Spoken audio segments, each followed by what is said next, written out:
Welcome back to In Tune. This is Arnold Stricker with Ellie Wharton. Let's talk about music right now because we got Jeff and Edie Anderson in here, and Edie's going to talk about Marvin Gaye here in a little bit.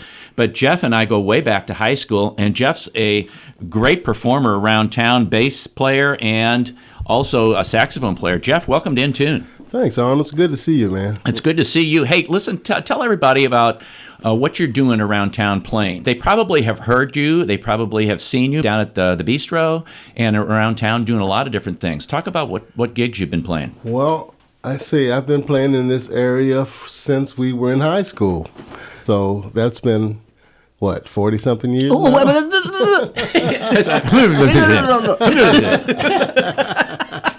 So, you probably don't know this, but you're part of the reason I started playing saxophone.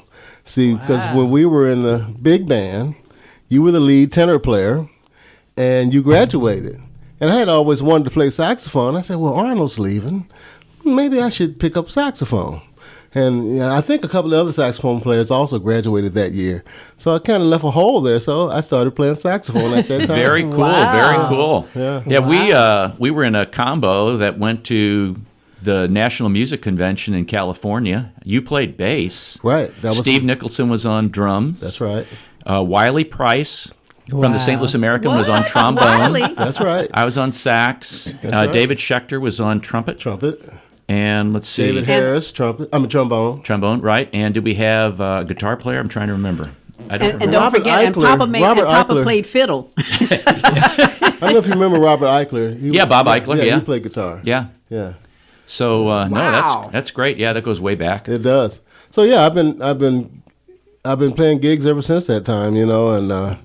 And when we were in high school, Wiley and I had a band that was called 4 Miles High. We did a lot of Tower Power in Chicago and everything. Tower Power, yeah. Yeah. So, but I've done things in Africa. I've done cruise ship jobs. I've done some teaching. I'm currently at WashU teaching. Wow.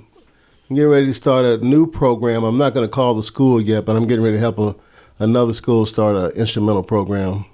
Probably in the next month or two, that'll be going. Very good. And so I'm a freelance. Yeah. You freelance, so you're playing at night mostly on weekends.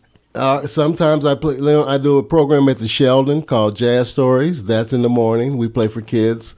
Usually on Tuesdays, not every Tuesday, but they bring in high schools and grade schools, and we do a little show about the history of jazz. Talk more about that. That's an interesting concept and what you're doing for the community and the kids with that. Yeah, well, from Webster University, we have Carol Beth True, who plays piano.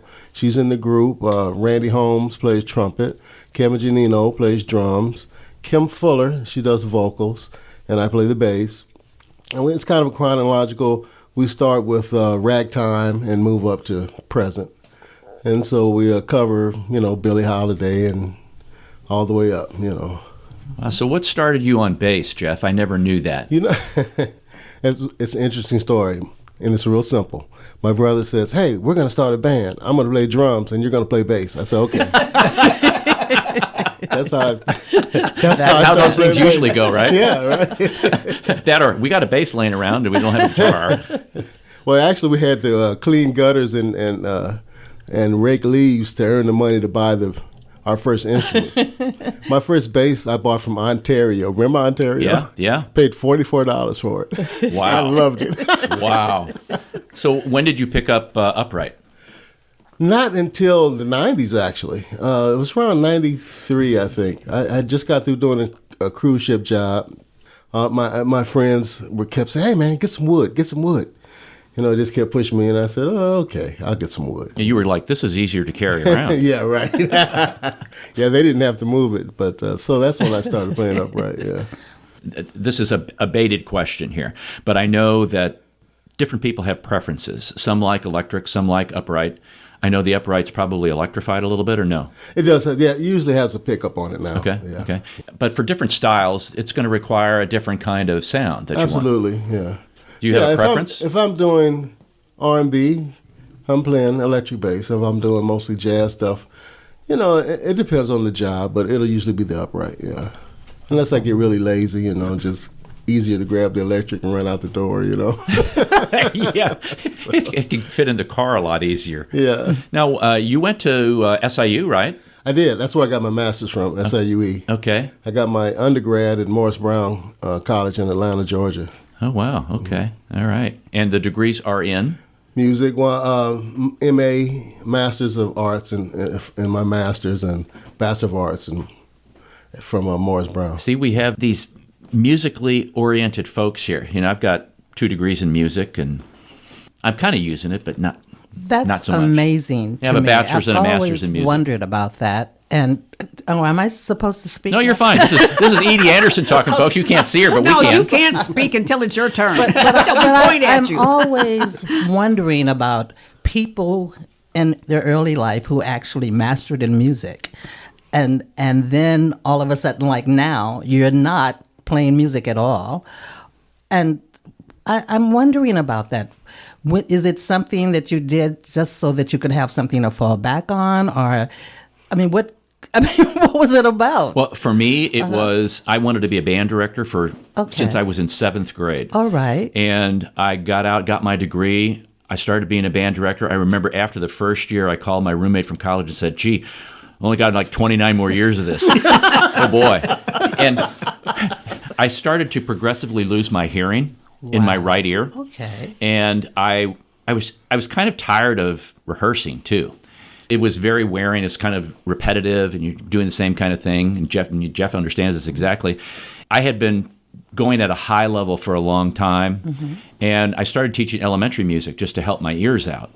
General music, and I always thought those people were weird. I remember a professor in college plopped down in front of us and said, "What am I, class?" And all the band people were like, "You're weird." But I loved teaching 2nd and 3rd grade music. Okay. And then I became a school administrator, and I would play my clarinet. I have a minor in clarinet, and I have a master's in instrumental conducting. That's amazing. I'm really tuned into the core and the heart of music, and really enjoy listening. I enjoy performing. I play piano at church. I fake piano at church. Lead the gospel choir, like I said. I'll occasionally play my clarinet, and to my family's dismay, they're like, "Why don't you play more often? Play more often." Okay. But those experiences I had, because Jeff, you'll appreciate this. When I was in college, got a chance to play with Clark Terry, Max Roach. A lot of these guys. It was unbelievable. Yeah, I got to play with Clark, but I never got to play with Max. I know that must have been great. Not that I was any good. I was in jazz bands. We were helping them, support them. But in answer to your question, Edie, it's something that's still there. Matter of fact, I wouldn't mind going back and teaching band. My hearing's shot anyway, so what have I got to lose?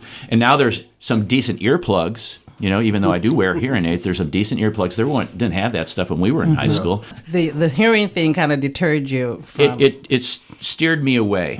And to make a living in teaching was going to be tough to support a family, et cetera, like that. And so I kind of shifted gears a little bit. I haven't lost my love. My passion is still there. Oh, the passion's still there. And it comes out in different ways. It comes out like this. Like, I'm not a trained broadcast person. Absolutely. As long as you're wrapped around it some kind of way. I get that. Right. I get that. You haven't had any training in broadcasting?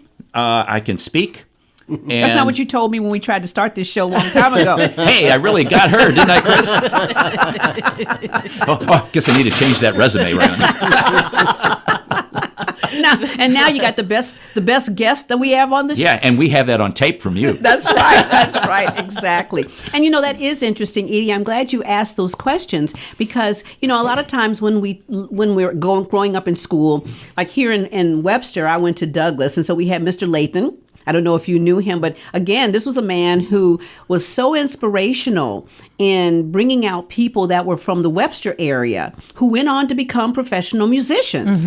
And there were so many things that he did that I didn't find out about until, he was dead and other people were saying, well, when I was in 5th or 6th grade, he actually got me a tutor from the Juilliard School, and I was able to do this and that. And I was like, what? We never realized that those resources were right here.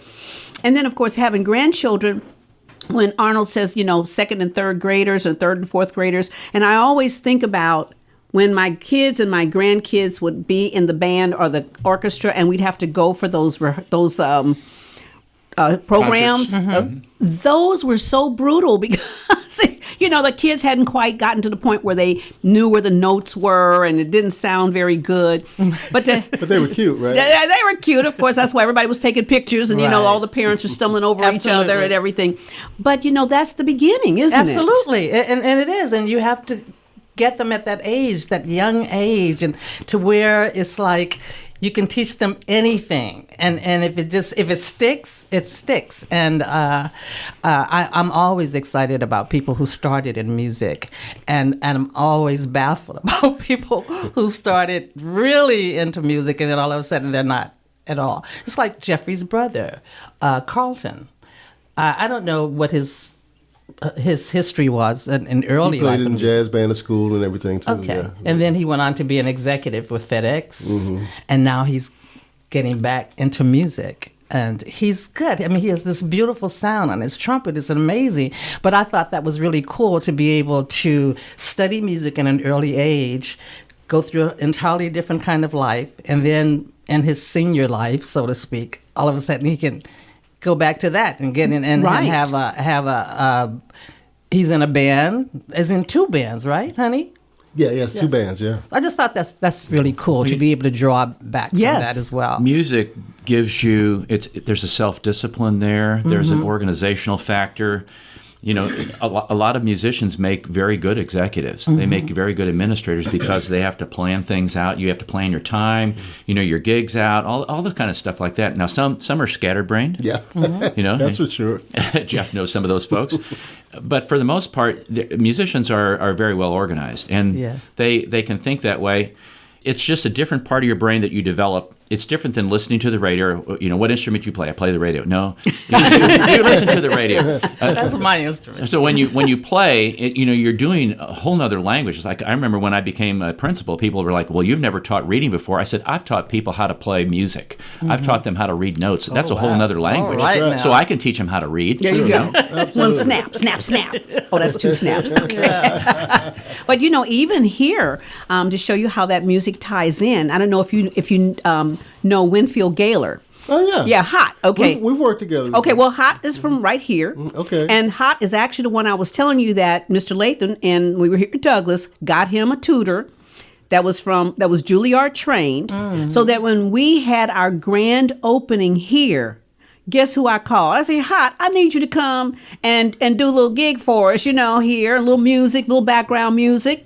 And he went and got some other buds from, town, and they came in. And actually, he did so another cool. fundraiser for us before we ever were on the air. And it was so funny how he just kind of came into town because he was up in Minneapolis. He called his buddies. They all said, yeah, we'll come down. No rehearsal. That's so cool. No rehearsal. That's nice. And they got there and did like a 2-hour gig for us. See, now that's the beauty of music and the beauty of musicians wanting to that camaraderie Yes. together and stuff. When I first got together with Jeffrey and I'd go over to his house, it was always a jam session. It was like his house was like the musician hangout. You want to hear music. That's how you do it, right? That's right. That's right. It was exciting. Play all the time, man. All the time, yeah. Open door to And all musicians. Those are real musicians. But it's like, okay, what key?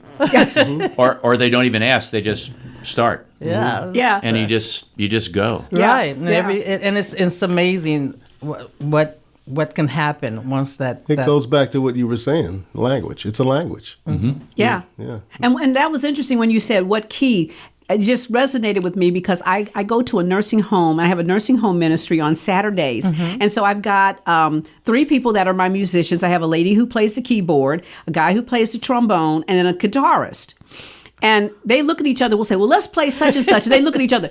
What key? And then, Right. and then they say, oh, we're going to start the key. Okay.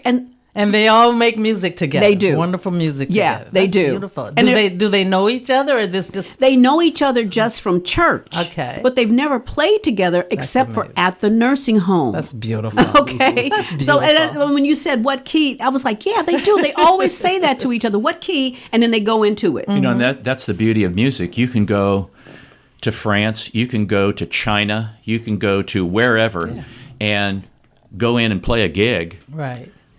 You're all playing the same language. Yeah. Music is a universal language. It is. Absolutely. It is. Same in any language. Yes. Something about the camaraderie between musicians too. It's kind of just happens automatically, you know. Mm-hmm. We get in each other's company. I remember I was going to Bermuda one time, and I took my soprano sax with me because I like to take a horn wherever I go if I can. You know? Plus, it's smaller. Yeah, and it's small, right? You can fit it in your man bag, right?